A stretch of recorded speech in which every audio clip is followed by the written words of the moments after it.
ఆ డోర్లో ఎంటర్ కాగానే ఎదురుగా యేసుక్రీస్తు వారు ఉన్నాడంట. ఎవరున్నాడంట?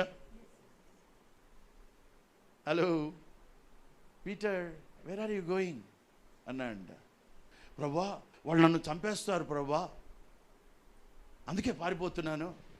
ఆహా అని ప్రభు లోపలికి వెళ్తున్నాడంట. ప్రభా, వాళ్ళు చంపేస్తారు, వచ్చేసే అంటే, నువ్వు ఎటు కూడా చచ్చిపోతానని అంటలేదు కదా, నేను పోతాను చచ్చిపోవడానికి అన్నా అంట.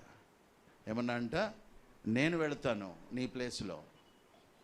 అక్కడే కూలిపోయి అక్కడే ఏడ్చి మళ్ళా పట్టణానికి వెళ్ళి వాళ్ళతో అన్నా అంట, శిక్షించే వాళ్ళతో, నా ప్రభు యొక్క సిలువకు నేను పాత్రుడను కాను. నా ప్రభు తల పైకి కాళ్ళు కిందకి పెట్టి సిలువ వేశారు, నన్ను అట్ట వేయవద్దు, నన్ను తలకిందులుగా సిలువ వేయండి అని చెప్పాడంట. What kind of Christianity this is? Struggle for existence, preparing for next day's struggle.